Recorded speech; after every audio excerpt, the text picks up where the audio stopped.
के ऊपर लान तान से परहेज़ करें, कोई बात हो अदब के दायरे के अंदर रह के पेश करें। हम तो आम आदमी भी जो है उसके ऊपर लानत करना जायज़ नहीं समझते। जब तक किसी आदमी का कुफर के ऊपर मरना यकीनी हो, कुफर के ऊपर जाना यकीनी हो, तो हम उसके ऊपर लानत करना जायज़ समझते हैं कि जायज़ है। और उसके ऊपर भी हम कहते हैं कि अपना वक्त ज़ाया ना करें, उसके ऊपर लानत भेज के वो अपने मकाम को पहुँच गया है, आप इस तरह करें, इसके बदले और कोई दुआ दरूद कर लें।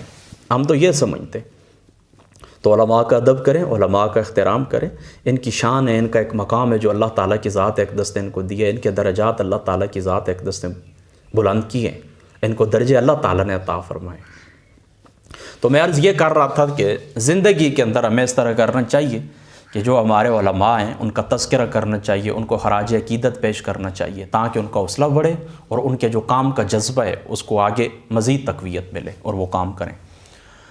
तो आज मैं मुख्तसर आपको ज़िक्र सुनाता हूँ। हमारे स्कूल टीचर भी हैं, उस्ताज़ हैं हमारे, मोहतरम मोहम्मद इलियास साहब दामत बरकातुहुल आलिया। आजी शाह गाँव के साथ आपका ताल्लुक़ है और इंतहाई सादा तबीयत के मालिक हैं, इंतहाई सादगी के साथ आपने ज़िंदगी गुजारी है और इंतहाई मेहमान नवाज़ हैं, इंतहाई मेहमान नवाज़ हैं।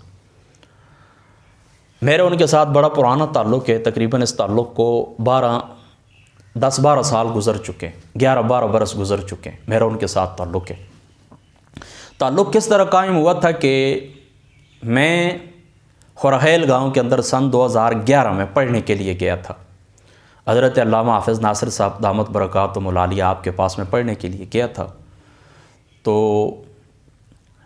उस वक्त इस तरह के ख़त्म था उस्ताज़ों का। हज़रत क़िबला उस्ताद जी ने सुनाया था, कुरान पाक सुनाया था, रात को ख़त्म था, तो ख़त्म कुरान की महफ़िल थी। तो ये बातें दोनों मेरे जहन के अंदर और हमेशा के लिए मेरे दिल के अंदर नक्श हो गई हैं कि इससे 1 साल पहले सन 2010 के अंदर मैं मुफ्ती अज़हर महमूद अज़हरी साहब दामत बरकातुहुल आलिया आपके पास पढ़ा करता था इधर अमीन गाँव के अंदर। तो उस वक्त भी इस तरह था, यही रमज़ान और मुबारक का मौसम था, अभी भी रमज़ान शरीफ, उस वक्त भी रमज़ान शरीफ था। तो रमज़ान और मुबारक का मौसम था। तो हज़रत उस्ताद जी ने ख़त्म सुनाया है, तो बैठे हुए थे दोपहर के वक्त, इस तरह आज रात को ख़त्म है। तो मैंने सबक सुना के मैं फिर घर वापस आता होता था। तो मैंने कहा उस्ताद जी आप किसको बुलाएंगे इस दफ़ा, तकरीर के लिए कौन आएगा? तो मुझे कहते हैं किसी को बुलाने की क्या ज़रूरत है, आप हैं ना, आप करेंगे ना। तो मैंने कहा आप कह रहे हैं मैं करूँगा, वाकई। उस वक्त मैं बिल्कुल नया नया शुरू हुआ था गुफ्तगू कर, थोड़ी सी उम्र थी, 20-21 साल, वजूद भी कमज़ोर सा था, इतना तजर्बा भी नहीं था, शुरू बिल्कुल इब्तिदा थी।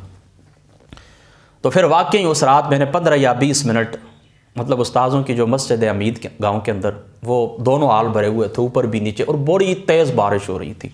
और 15-20 मिनट मैंने ख़िताब किया था, रब्बना वबअस फ़ीहिम रसूलन मिनहुम यतलू अलैहिम, इसके ऊपर मैंने गुफ्तगू की थी। और बड़े अज़हर महमूद साहब बड़े खुश हुए थे। ये सन 2010 की बात है, यानी आज से 13 साल कबल। फिर सन 2011 के अंदर जिस वक्त मैं इनके पास पढ़ने के लिए गया हूँ ना, तो ये सन 2012 थे, सन 2011 साल को गुजरा है ना। फिर सन 2012 का जो रमज़ान और मुबारक था ना, तो यानी 11 के अंदर भी जो रमज़ान शरीफ का मौसम था उसके अंदर गुफ्तगू मैं नहीं की थी। बहरहाल वो मुझे तफसील याद नहीं है। सन 2012 के अंदर फिर इस तरह हुआ था कि इसी तरह उस्ताद जी ने ख़त्म सुनाया, तो दिन के वक्त में सबक पढ़ रहा था, तो उस वक्त तो घर भी आना नहीं होता था, वहाँ पर ही मेरी रिहाइश होती थी। तो मैंने कहा उस्ताद जी रात को ख़त्म है, तो किसी मौलवी साहब को आप ख़िताब के लिए नहीं बुलाएंगे? तो कहने लगे आप हैं ना, ख़िताब के लिए किसी आप करना। और उस वक्त मैंने फिर 45-50 मिनट गुफ्तगू की थी उस, यानी अमीद गाँव के अंदर तो 15-20 मिनट की थी, उधर खुरखैल के अंदर फिर मैंने 50 मिनट गुफ्तगू, तकरीबन घंटा मैंने गुफ्तगू की थी इसी ख़त्म कुरान, फ़जीलत कुरान के ऊपर। बाहर सैन के अंदर प्रोग्राम था, बड़ा अच्छा मतलब मौसम था। तो उस प्रोग्राम के अंदर मुफ्ती मौलाना इलियास साहब दामत बरकातुहुल आलिया, आप भी चूँकि उस्ताद जी के शागिर्द भी हैं, आप मेरे उस्ताद भी हैं और उस्ताद भाई भी हैं। यानी आपके पास, वो आगे मैं आगे जाके आपको बताता हूँ, आपने हाफ़िज़ नासिर साहब के पास असबाक भी पढ़े, तो इस तरह आप मेरे उस्ताद भाई भी हैं। यह तज़किरा उलमा अटक एक किताब है, असलम कादरी साहब उन्होंने लिखी, वहाँ पर हाफ़िज़ नासिर साहब के जो शागिर्द हैं, तो उन शागिर्दों की लिस्टों में इलियास साहब का नाम भी मौजूद है, आप वहाँ पर जाके देख सकते हैं। तो वहाँ पर आपकी और मेरी पहली मुलाकात हुई थी सन 2012, रमज़ान और मुबारक यही मौसम था। तो वहाँ पर आपने मेरी गुफ्तगू सुनी है ना, तो मुझे कहने लगे कि आप किधर के? मैंने कहा ये साथ ही मेरा गाँव है पाइंदा, तो मैं यहाँ पर पढ़ने शरह जामी में पढ़ता था, हिदायत शरीफ और फसूल अकबरी मिशकात शरीफ, ये मेरे असबाक थे उस ज़माने के अंदर। तो मुझे कहने लगे कि मैं हर साल 27वीं को ख़त्म करवाता हूँ, तो आप भी इस तरह करें कि इस दफ़ा मुझे भी वक्त है। मैंने कहा ठीक है, आऊँगा इंशाअल्लाह ताला। फिर मैं सन 2012 रमज़ानुल मुबारक, वो 27वीं की शब थी, वहाँ पर पहला मैंने खिताब किया था। उस वक्त से फिर मेरा आपके साथ ताल्लुक़ कायम हुआ है और बिहम्दिल्लाह ताला आज तक वो ताल्लुक़ उसी अंदाज़ के अंदर, वो मोहब्बत, वो अल्हम्दुलिल्लाह ताला उसी तरह ही है। तो आप मेरे उस्ताद इस तरह हैं कि आपने इस तरह किए कि मैं आपको पहले भी शायद अर्ज़ कर चुका हूँ कि मुझे मैट्रिक भी 2 दफ़ा पढ़नी पड़ी है और इंटर भी, यानी फ़र्स्ट ईयर सेकंड ईयर ये भी मैंने 2 दफ़ा पढ़ा और मैट्रिक भी। और दोनों की वजूहत मैं आपको शायद बता चुका हूँ, फिर मैं बता देता हूँ कि मैं जिस वक्त क़िबला हाफ़िज़ नासिर साहब के पास पढ़ने के लिए गया ना, तो आपने मुझे पूछा कि आपको स्कूल आपने कहाँ तक पढ़ा। मैंने कहा मैंने मैट्रिक की है और सन 2005 के अंदर ही मैट्रिक की थी। उसके बाद फिर सन 2009 के अंदर मैंने इल्म दीन पढ़ना शुरू कर दिया था। दरमियान में जो 4 साल थे ये क्रिकेट वगैरह ही खेलते रहे, तो 9 के अंदर मैंने पढ़ना शुरू किया था। तो कहते हैं आप इस तरह करें, आपके नंबर कितने हैं। मैंने कहा जी नंबर तो मैंने नहीं देखे, अभी भी पढ़ी हुई है घर के अंदर, वो पुरानी 2005 वाली जो सनद है मेरी, मार्कशीट भी पढ़ी हुई है, सनद भी मुझे याद नहीं है, 12 नंबर थोड़े थे। तो मुझे कहने लगे ये नंबर थोड़े, आप इस तरह करें ना कि 9वीं और 10वीं का इम्तिहान आप दोबारा दें। तो मैंने कहा दे दूँगा, कोई बात भी नहीं। आप तो मसला तो आपको पता है कि तलबा को अमूमन आप पाकिस्तान के अंदर देखें 90% जो तलबा फेल होते हैं वो इंग्लिश के अंदर और मैथ के अंदर ही होते हैं। तो मैंने कहा जी और तो कुछ मेरा मसला नहीं है, मैं ख़ुद मुताला कर लूँगा, लेकिन इस तरह है कि अगर मुझे आप वो मैथ और इंग्लिश पढ़ा दें तो मुझे कहने लगे मैं तो नहीं पढ़ा सकता, वक्त थोड़ा होता है, क्योंकि आप यहाँ पर भी आते थे ना, मिफ्ताहुल उलूम पढ़ाने के लिए आते थे, तो सुबह मुझे पढ़ा के फिर आ जाया करते थे, दिन को मैं वहाँ पर ही होता था। तो आप कहते हैं यहाँ पर साथ ही इलियास साहब हैं, उनको मैं फ़ोन करता हूँ, तो आप इस तरह करें कि उनके पास स्कूल के अंदर आप चले जाया करें। तो फिर मैं मल्ला मंसूर स्कूल के अंदर, उस वक्त इलियास साहब उस वक्त वहाँ पर ड्यूटी दिया करते थे। मल्ला मंसूर गांव का जो स्कूल है, हाई स्कूल, उस स्कूल के अंदर आप ड्यूटी दिया करते थे और वहाँ पर आप मैथ के टीचर थे। आप सरकारी टीचर हैं, स्कूल टीचर हैं, तो वहाँ पर आप मैथ के टीचर थे। तो वहाँ पर मैं गया दाखिला मैंने लिया, फिर मैंने इतना ज़्यादा नहीं, बस कुछ महीना आप कह सकते हैं, 1 महीना 2 महीने, बस मुझे अब इतना याद नहीं है, बहरहाल वही मैंने पढ़ा था। बड़ी वो शौक़ से मैंने वो यूनिफॉर्म वगैरह भी सिलवाई थी और बड़ा, तो सुबह और खेल से मैं मोटरसाइकिल मेरे पास उस वक्त भी थी, मैं चला जाता था। तो 2007 के अंदर ये भी बात आपको बता दूं, ये भी ज़िंदगी, मैंने 2007 के अंदर पहला मोटर बाइक लिया था, मोटरसाइकिल। तो इस तरह सुबह फिर अपना सबक पढ़ के उस्ताद जी आ जाते थे मिफ्ताहुल उलूम, और मैं इलियास साहब के पास उधर चला जाता था। तो वहाँ पर और पीरियड में कोई नहीं लगाता था। हेडमास्टर साहब को मैंने कहा मैंने इल्म दीन पढ़ने वाला तालिब इल्म हूँ, मैंने फिर वापस जाके मुताला भी करना होता है, तो बस मैं ये रियाजी और इंग्लिश पढ़ के चला जाया करूँ। तो आप कहते हैं चलो 2-3 पीरियड लगा दिए करें, कुछ निसफ वक्त गुजारा करें, 11 बजे तक, वो हम तो बचपन में उसको तफरी कहते होते हैं ना, ब्रेक जो होती है, तो कहते हैं उस तफरी के वक्त आप चले जाया करें। कुछ दिन 11-12 बजे का वक्त हो जाता था। तो फिर वापस वो रास्ते के ऊपर 12 बजे मैं निकलता था स्कूल से, फिर रास्ते में वो छोटा सा होटल होता, उसके पास में 8-10 मिनट बैठता, वहाँ पक्की में चाय पीता होता था। जिस तरह अभी वापस मैं आता हूँ ना खुराखैल से, तो मलाह फॉर्मूली मलाह के अंदर वो जो भाई उनके होटल है, उनके पक्का में बैठता हूँ, पक्का मतलब वो हमारी अदबी बैठक आप समझे। इस तरह मानसर के अंदर राशिद इकबाल का जो होटल है वो भी हमारी अदबी बैठक है, वहाँ पर मैं बैठ के लिखता भी रहता हूँ, वो दिन भर मुझे चाय भी पिलाता रहता है। तो इस तरह वो भी मेरा एक होटल था, वो भी एक यादगार के तौर पर मैं आपको बता दूं कि मैं वहाँ पर इस तरह होता था कि फिर 10 मिनट उसके पास बैठा, फिर ज़ोर से पहले ही मैं खुराखैल आ जाता था, उस्ताद जी के पास पहुँचाया करता था मस्जिद में। तो इस तरह इलियास साहब, मोहतरम इलियास साहब, आप मेरे टीचर भी हैं, अल्लामा इलियास साहब आप मेरे टीचर भी हैं, उस्ताद भी हैं और उस्ताद भाई भी हैं। तो फिर अल्लाह पाक का फ़ज़ल है, गालिबन मैंने 600 से ज़ायद नंबर लिए थे, 700 के करीब नंबर मैंने लिए थे मैट्रिक के अंदर भी। फिर आपको मैं चूँकि ये बात क्लियर कर दूँ कि फिर आपको मैं बताऊँ कि इंटर भी मैंने दोबारा, जिस वक्त मैं दौरा हदीस के अंदर गया था ना, अटक के अंदर, तो 2013-14 का साल मेरा अटक के अंदर था, क्योंकि नसफ़ 2013 के नसफ़ में खुराखैल से चला गया था, फिर 2 साल मैंने अटक के अंदर गुजारे। तो 13-14 के अंदर फिर मैंने जो FG कॉलेज से फिर मैंने FA किया, लेकिन वहाँ पर भी 400 और कुछ नंबर थे। ज़ाहिर सी बात है वही साल दौरा हदीस का साल भी था। तो फिर इस तरह तंजीमुल मदारिस के साथ मेरे कुछ इख्तलाफात जिस वक्त आए हैं, तो मैंने उनको ये इसनाद उनकी जो अशादतुल आलमी और ये जो होता है दूसरे दर्जे की और चौथा और छठा, उस वक्त 2-2 साल का इम्तिहान होता था। आप तो पता नहीं, उन्होंने भी रूटीन चेंज कर दी। तो वो इसनाद जो मैंने वापस कर दी थी, आम्मा और ख़ासा और राबे और ये सारी मैंने वापस कर दी है ना। तो फिर मैंने कहा भरे तभी कुछ नहीं, आगे मुस्तकबिल भी इस तरह दीन की खिदमत भी करनी है, आगे मुख्तलिफ चैनल्स के ऊपर जाना होगा, मुख्तलिफ तकरीबात में, तो आप इसनाद भी वापस कर दिए, तो कुछ तो पास होना चाहिए ना। तो दिल के अंदर ये इरादा किया कि अब मैं इस तरह करता हूँ कि प्राइवेट तौर के ऊपर हदीस पाक के अंदर मैं PhD करता हूँ, मैंने यह इरादा किया। तो जिस वक्त मैंने ये इरादे किए तो मैंने कहा आप 3rd ईयर के अंदर मैं इस तरह करता हूँ कि दाखिला लेता हूँ। तो मेरी घर वाली बीवी वो देखती हो, कहती है नहीं ये नंबर तो थोड़े हैं, आप दोबारा इसके अंदर बैठे। तो फिर 2022 के इम्तिहान में मैं फिर बैठा हूँ और अल्लाह ताला के फ़ज़ल से, अल्लाह ताला के करम से मैंने फिर दोबारा इस तरह के इंटर का इम्तिहान मैंने अल्हम्दुलिल्लाह ताला यहाँ पर भी 638 या 40 नंबर हैं। अल्लाह पाक के फ़ज़ल व करम से मैं कामयाब हूँ और अब 3rd ईयर के अंदर मेरा दूसरा सेमेस्टर जा रहा है। तो यह बात सिर्फ ये कर रहा हूँ ना कि मैंने दो दफ़ा, या मैट्रिक भी 2 दफ़ा और फर्स्ट ईयर 2nd ईयर ये भी 2 दफ़ा मैंने किए। इस वजह से वो मैं आपको बता रहा हूँ कि इलियास साहब के साथ मेरा इस तरह रिश्ता कायम हुआ कि आप मेरे टीचर बने कि मैट्रिक मैंने दोबारा किए। तो हाजी शाह गाँव के साथ आपका ताल्लुक़ है 1975 के अंदर आप पैदा हुए 22 अप्रैल 1975 के अंदर, और अप्रैल का महीना मेरी भी विलादत का महीना है और 22 अप्रैल को आप भी पैदा हुए 1975 हाजी शाह गाँव के अंदर। और शेर आलम आपके वालिद साहब का नाम था। वो भी गांव के लोगों से ये बात मालूम हुई है कि वो भी इंतहाई शरीफ और नफ्स इंसान थे और अल्लाह ताला उनकी मग़फ़िरत फरमाए। सन 2000 के अंदर 9 मई सन 2000 के अंदर, यानी आज से 23 बरस कबल वो भी दुनिया से जा चुके हैं। अल्लाह ताला उनके दर्जात बुलंद फरमाए।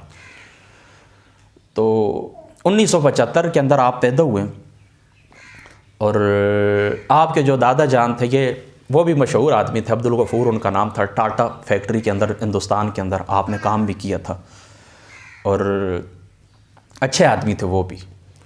तो जो वालिद साहब हैं इनके ये भी अच्छे आदमी हैं। तो इलियास साहब जो हैं तो इनके 2 भाई हैं, इनके 2 भाई और हैं। एक का नाम आबिद है और एक का नाम बिलाल है। ये 2 भाई हैं मुहतरम इलियास साहब के। और एक भाई 2 भाई इनके दुनिया से रुखसत भी हुए, फौत भी हुए। 2 भाई इनके दुनिया से रुखसत हैं, 2 मौजूद हैं और 2 दुनिया से रुखसत हो गए, फौत हो गए। और आपकी जो बहनें हैं उनकी तादाद है 6 आपकी बहनें, यानी टोटल ये 4 भाई हैं आपके, जिनमें से 2 जा चुके हैं और 6 बहनें, और 6 बहनों में से एक बहन दुनिया से जा चुकी है और 5 बहनें आपकी मौजूद हैं। और वो अल्हम्दुलिल्लाह ताला अपने गांव के अंदर और शीनबाग के अंदर, एक आध शीनबाग के अंदर होती हैं और कुछ अपने गांव के अंदर होती हैं, शादीशुदा हैं अल्हम्दुलिल्लाह ताला। और आपकी जो अज़दवाजी ज़िंदगी है बड़े अच्छे तरीके से उनका गुज़र बसर हो रहा है। तो आपका जो मेरे साथ आपका जो ताल्लुक़ है उस ताल्लुक़ का एक सबब और भी है। वो ये है कि अल्लाह पाक का फ़ज़ल है, मेरे दिल के अंदर भी सादात का बहुत इख्तिराम है और सादात के साथ आप भी बड़ी मोहब्बत करते हैं। सादात फैमिली जो हाजी शाह गाँव की सादात फैमिली, उसके साथ बड़े पुराने और बड़े अच्छे ताल्लुक़ात हैं, बड़े बाअदब ताल्लुक़ात हैं। हाजी शाह गाँव की जो सादात मेरे भी हैं, मेरा भी उनके साथ आना जाना है, उठना बैठना है, उनके साथ महफ़िलें, घरों तक आना जाना है। तो सादात फैमिली के साथ इलियास साहब के बहुत अच्छे ताल्लुक़ात हैं। अल्लाह दाद बुहारी साहब रहमतुल्लाह ताला अलैह, ये आप हाजी शाह की तारीख़ को अगर आप उठा के देखें, तारीख़ छज को ना, बुता वाला कस उनको कहते थे। उस मकाम के पास अल्लाह दाद बुहारी साहब की खानका है और वहाँ पर उनका मज़ार, और मैं भी गया हूँ, एक दफ़ा ही हाज़िरी हुई ज़िंदगी के अंदर, इलियास साहब के साथ ही गया था। तो वहाँ पर उनका मज़ार है, तो ये उनकी औलाद में से। तो इनके साथ आपके बड़े अच्छे ताल्लुक़ात हैं। 26 नवंबर सन 2021 को मुफ्ती हनीफ़ कुरैशी साहब जिस वक्त यहाँ पर आए थे ना, हाजी शाह के अंदर प्रोग्राम आपने किया था, तो मैं भी आपके साथ था, मैं भी था उस मकाम के ऊपर। तो ये बच्चे बैठे हुए थे ना आगे ना, तो हनीफ़ कुरैशी साहब अभी खिताब शुरू करने वाले थे, तो बच्चे बैठे हुए थे आगे। तो बच्चे इस तरह के, उन्होंने बच्चों को कहा कि ये बच्चे, अब बच्चों को पीछे किया जाता है, बड़े आगे बिठाए जाते हैं ना। तो इलियास साहब स्टेज सेक्रेटरी थे, तो आपने कहा कि ये बच्चे इनको पीछे कर दें, लेकिन सादात के बच्चे हैं, अदब का आपने ख्याल रखना है, थोड़ा अदब भी करना है, बच्चों को पीछे भी करना है, लेकिन अदब के साथ, कोई धक्का वगैरह, यानी मफहूम ये है ना कि कोई धक्का दुक्का नहीं देना, बल्कि अदब के साथ इन बच्चों को पीछे कर दें। तो फिर ये जुमला हनीफ़ कुरैशी साहब ने बड़ा पिक किया था और बड़े खुश हुए थे। और तकरीर के शुरू के अंदर ही आपने इस तरह कहा था कि आप फरमाने लगे कि आप एक जुमले से ही पता चल गया इंसान की जो अकीदत होती है, जो मोहब्बत होती है, बंदे का जो बच्चा होता है, जो मुसलमानी होती है, वो पता चल जाती है। कहते हैं एक जुमले से ही मुझे ये बात मालूम हो गई कि मौलवी साहब ने, जो मस्जिद के मौलवी साहब हैं, उन्होंने कहा कि सादात के बच्चों को पीछे कर दें और अदब के साथ करें। कहते हैं बस इनके ईमान का मुझे पता चल गया। तो यह आपका जुमला है, मुझे भी बड़ा अच्छा लगा, मैंने आपके साथ शेयर किया। दूसरा, ये अल्लामा इकबाल ओपन यूनिवर्सिटी है, मैं भी अल्हम्दुलिल्लाह ताला 3rd ईयर का स्टूडेंट हूँ इसी यूनिवर्सिटी का। इसके मुतालिक भी आपने कहा है कि इसको अल्लाह ताला ने कुछ इज़्ज़त दे दी है इस यूनिवर्सिटी को। उसकी वजह क्या? अल्लामा इकबाल साहब रहमतुल्लाह ताला अलैह के नाम की वजह से, यानी नाम की बरकत की वजह से। जो नाम है ना अल्लामा इकबाल साहब रहमतुल्लाह ताला अलैह का मोहम्मद, उन नाम की वजह से अल्लाह ताला की ज़ात अक़दस ने इस यूनिवर्सिटी को कुछ ना कुछ इज़्ज़त दे दी। और वाकई ये फासलाती जो निज़ाम तालीम है इसके अंदर बड़ा ही अहम किरदार इस यूनिवर्सिटी ने अदा किया है। और बहुत सारे लोगों ने यहाँ से इस्तेफ़ादा किए, बहुत सारे लोग यहाँ से पढ़े हैं, ग्रेजुएट हुए हैं, MA किए। तो बहरहाल मैं एक बात वो पीछे छोड़ आया ना, फिर मैं अर्ज़ आपसे करता हूँ कि मैंने फिर वो इसनाद चूँकि वापस दे दी थी, तो मैंने कहा आगे हदीस पाक के अंदर PhD करता हूँ। तो इसलिए फिर मैंने दोबारा इस तरह के इरादा किए कि मैं इंशाल्लाह ग्रेजुएशन करता हूँ, फिर MA करता हूँ, फिर आगे इंशाल्लाह ताला हमारी अपनी किस्मत है, जो नसीब में हुआ। तो ये बात है। तो इन बातों को आप जहन के अंदर रखें। और इसके साथ आप ये बात भी याद रखें कि हमारी जो मसाजिद हैं, हमारे जो लोग हैं मसाजिद के अंदर, मदारिस के अंदर, तो चलो तदरीस के लिए तो जिस सीट के ऊपर ज़ाहिर सी बात है कि बंदे को मुंताब किया जाता है तो वो फाजिल होता है, किसी भी मदरसे का होता है, तंजीम का होता है, तंजीमुल मदारिस का है, या दूसरे लोगों को देखें तो वफाकुल मदारिस का है, ताहिरुल कादरी साहब का निज़ामुल मदारिस है, बाकियों का भी अपने अपने वफाक हैं, तो वहाँ से फाजिल होते हैं या किसी मदरसे की सनद उनके पास होती है। तो वो इस तरह करते हैं ना कि फिर उनको बैठाते हैं ना। लेकिन मसाजिद के अंदर उमूमी तौर पर ऐसे लोग हैं, ज़्यादातर ऐसे लोग हैं कि जिनको वो कहते हैं कि 10 सूरतें भी सही नहीं आती। तो चंद एक मसाजिद ऐसी हैं कि जहाँ पर पढ़े लिखे लोग हैं। उन चंद मसाजिद में से एक मस्जिद इलियास साहब की भी है कि आप इस मस्जिद के अंदर, डेरे वाली मस्जिद है, इस मस्जिद के अंदर आपने तकरीबन 19 बरस हो चुके हैं कि आप इस जगह के ऊपर ड्यूटी दे रहे हैं। यहाँ पर हमारे पास खतीब आते हैं, हाफिज़ आते हैं, 3 महीने नहीं 19 साल हो गए उस जगह के ऊपर, बग़ैर किसी तनहा के, बग़ैर किसी उजरत के आप लगे हुए, आप खिदमत वहाँ पर सर अंजाम देते हैं। और आप स्कूल टीचर है, मैं आपको पहले बता चूँगा, आपकी तालीम है M.Ed, आपने पहले MA इस्लामियात किया, फिर M.Ed हैं आप। ये कितनी मतलब शान की बात है ना कि हमारी मसाजिद के अंदर इस तरह के लोग हों, MA जिन्होंने किया वो MA इस्लामियात हों। बड़ी मतलब हमारी खुशकिस्मती है ना कि ऐसे जो बंदे होते हैं हमारी मसाजिद के अंदर हों, वो आइम्मा हों, खुतबा हो, वो लोगों को मसाइल अच्छे अंदाज में समझा सकते हैं ना। एक पढ़ा लिखा आदमी जिस तरह मुआशरे को चला सकता है, आप जानते हैं ना इस बात को। और आपकी गुफ्तगू भी मैंने सुनी है, कई दफ़ा सुनी है। आप गुफ्तगू कच्ची आपकी गुफ्तगू नहीं होती, आप दर्स भी देते हैं बाकायदा मिशकात शरीफ का। मुझे ये नहीं मालूम कि हफ्तावार होता है या रोज़ आना होता है। बहरहाल मैं चूँकि आना जाना वैसे भी है, ख़िताब के लिए भी कई दफ़ा गया हूँ, फिर 2012 के बाद तो आप गिन भी मैं नहीं सकता आज तक। 2023 के अंदर अभी मैंने जुमे का ख़िताब वहाँ पर किया था एक 2 हफ़्ते पहले। तो इस वक्त से लेकर 12 से लेकर अभी तक बेशुमार मरतबा मैं गया हूँ, वहाँ पर मैंने ख़िताबात किए, आपने भी किए। आपकी गुफ्तगू मैंने सुनी है वक्तन फ़वक्तन। आपकी गुफ्तगू पक्की गुफ्तगू होती है, मजबूत गुफ्तगू होती है। और मजबूत गुफ्तगू पता ही किस लिए होती है? इसलिए होती है ना कि आपने हज़रत सैयदना पीर मेहर अली शाह साहब रज़ी अल्लाह तआला अन्हु आपकी तमाम तसानीफ़ात को पढ़ा है, तमाम तसानीफ़ आपने देखी हैं, अच्छे अंदाज के अंदर आपने देखी हैं, और उसी के हवाले से आप गुफ्तगू करते हैं। यानी आपकी जो गुफ्तगू की बुनियाद होती है ना, वो हज़रत सैयदना पीर मेहर अली शाह साहब रज़ी अल्लाह तआला अन्हु आपकी कुतब होती हैं। तो उनको सामने रख के आप गुफ्तगू करते हैं, उनसे गुफ्तगू करते हैं, तो आपकी गुफ्तगू हमेशा मजबूत गुफ्तगू होती है। फिर जुमे वाले दिन आप तवील ख़िताब जो आपको होता है घंटे का होता है, निसफ़ घंटे का होता है, वो आप जुमा भी पढ़ाते हैं, वहाँ पर ख़िताब करते हैं। तो वहाँ पर बच्चे भी पढ़ते हैं, अल्लाह पाक का फ़ज़ल है। 30-35 बच्चे उस वक्त थे। हाफिज़ साजिद साहब वहाँ पर पढ़ाते थे, चूँकि पहले बच्चों का सिस्टम नहीं था, फिर वो उन्होंने हाफिज़ साजिद साहब को इब्तिदा किए कि आप इस तरह करें कि यहाँ पर बच्चों का आगाज़ करें। तो उस वक्त 30-35 बच्चे थे, हो सकता है आप ज़्यादा हों, बहरहाल चलो बड़ी बात है कि अपने, मैं तो कहता हूँ अपने घर के बच्चे भी पढ़ जाएँ, दूसरे बदमज़हब लोगों के हाथ ना लगे, उनको भी आप अपने वो जो अकायद आपके हैं तो आप उनको ट्रांसफ़र कर दें और उनको आप एजुकेट कर दें, तो बड़ी बात है। अपने बच्चों का मुस्तकबिल भी हम संभाल लें और अपने बच्चों के अकायद भी हम महफूज कर जाएँ, उनका मुस्तकबिल हम सेव कर जाएँ, बड़ी बात है। तो इसके साथ आप ये बात भी याद रखें कि अभी इस वक्त ना एक बात और भी याद आ गई कि वो फिर मतलब मंसूर से भी आप ट्रांसफ़र हो गए रूमिया गांव के अंदर, वहाँ पर स्कूल के अंदर भी आप ड्यूटी वहाँ पर देते हैं। और आपकी जो निस्बत इरादत है वो गोल्डा शरीफ है, हज़रत सैयदना पीर शाह अब्दुल हक साहब रज़ी अल्लाह तआला अन्हु, आप मेरे भी पीर व मुर्शिद हैं और आप भी वहाँ पर ही आपने बैत फरमाई है, दस्त आपने अपना दस्त उनके दस्त अक़दस के अंदर दिया है, हज़रत क़िबला शाह अब्दुल हक साहब रहमतुल्लाह तआला अलैह। तो आप हमारे फिर पीर भाई भी हुए और गोल्डा शरीफ के साथ आपकी मोहब्बत भी बहुत ज़्यादा मोहब्बत करते हैं, बहुत ज़्यादा मोहब्बत करते हैं।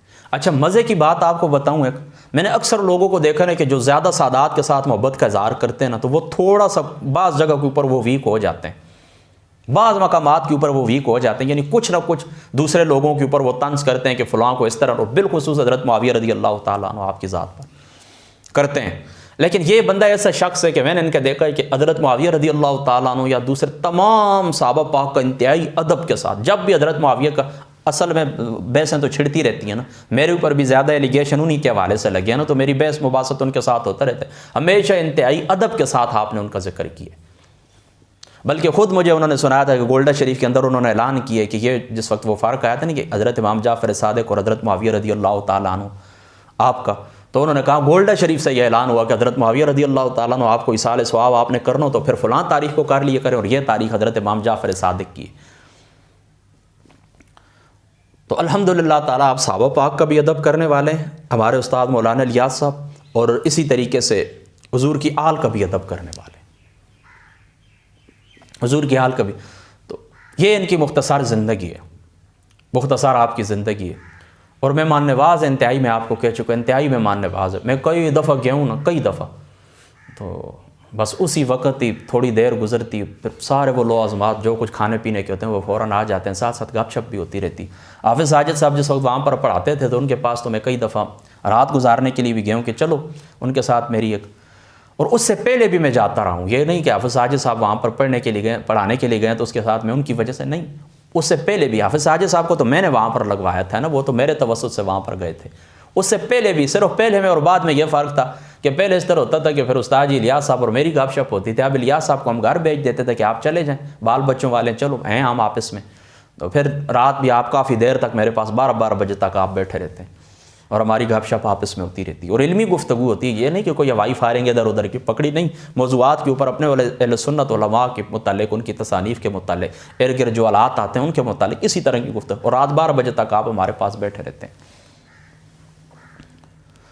और यहाँ पर मैं इस बात को भी ज़रूर मैं शामिल करना चाहूँगा कि मैं जब भी वहाँ पर गया हूँ, जब भी वहाँ पर एक सादात के घर हैं, तो जब भी मैं गया हूँ तो एक से ज़ायद घरों से, यानी पता चलता है ना कि हाफ़िज़ साहब भी आए हुए हैं, तो अब हाफ़िज़ साहब जो वहाँ पर पहले ड्यूटी देते हैं वो तो एक बंदे का खाना आता है, तो फिर तकरीबन 4-5-6 घरों से भी खाना आ जाता है। उनको मेरा पता चलता है कि हाफ़िज़ साहब मस्जिद में आज यहाँ पर ही वो खाना भेज, फिर सुबह के नाश्ते में भी इसी तरह ही होता है। हम किसी को नहीं कहते कि इस तरह के आज बंदे दो हैं, 2 बंदों का खाना, नहीं, खुद ब खुद ही वो इस तरह करते हैं। ये उनकी मैं माननेवाज़ी, इसकी मैं कदर करता हूँ इंतहाई, और मैं कहता हूँ कि ये अल्लाह ताला का इन लोगों के ऊपर ख़ास करम होता है और ख़ास फजल होता है इन लोगों का कि जो इन बातों का ख्याल रखते हैं। बाज़ लोगों को तो परवाह ही नहीं होती बाज़ इलाकों के अंदर कि मेहमान भी कुछ चीज़ होती है। अभी चंद दिन पहले यहाँ पर, इतना दूर भी नहीं है, यहाँ यह बुरान गाँव है, तो यहाँ पर हम गए थे, नाम मैं नहीं लेता, तो 3-4-5 आदमी थे। हमें पता है कि वहाँ पर क्या हुआ था हमारे साथ, हमने किस तरह खड़े खड़े वहाँ पर बातें की और किस अंदाज में की हैं, और उन्होंने क्या लिहाज हमें किया और क्या हमें खिलाए पिलाए। बहरहाल छोड़े बहन, तो ये अल्लाह ताला का फ़ज़ल है। परसों जुम्मे के दिन भी मैंने ये बात कही है कि छत के ऊपर अल्लाह ताला का ये फ़ज़ल है, और छत के साथ साथ जो गाँव हैं उनके ऊपर भी चलो असरात तो होते ही हैं ना इस बात के कि ये खाने पीना में माननेवाज़ी ये करते हैं, और इसके ऊपर अल्लाह ताला ये अल्लाह ताला का ख़ास फ़ज़ल है इन लोगों के ऊपर। तो वहाँ पर मैंने काफ़ी रातें गुजारी उस मस्जिद के अंदर, आपकी जो मस्जिद है उस मस्जिद के अंदर भी मैंने काफ़ी रातें गुजारी हैं। बहरहाल बात को आप मुख्तसर करते हैं चूँकि अज़ान का टाइम भी होने वाला है। अल्लाह ताला की ज़ात अक़दस ऐसे सच्चे लोगों का साया हमारे ऊपर सलामत रखे। इलियास साहब दामत बरकातुहुल आलिया, आपका साया हमारे सरों के ऊपर सलामत रखे। जो अहलियान हाजी शाह हैं उनके ऊपर अल्लाह ताला उनका साया बिलखुसूस सलामत रखे। उनके उस्ताद हैं, उनको पढ़ाते हैं, दरस व तदरीस उनको दरस देते हैं मिशकात शरीफ का, उनको जुम्मा पढ़ाते हैं, दीगर उनके हर गम खुशी के अंदर शरीक होते हैं। देखें ड्यूटी भी पक्के अंदाज में अदा करते हैं। स्कूल टीचर भी हैं, वहाँ पर भी जाकर ड्यूटी देते हैं, सुबह की नमाज़ पढ़ा के जाते हैं, फिर ज़ोहर की नमाज़ को अगर इमाम साहब हों जो रखे हुए हैं वो हों तो ठीक है, वरना फिर ज़ोहर की नमाज़ को भी आपने पहुँचना होता है। तो बड़ी सख्त ड्यूटी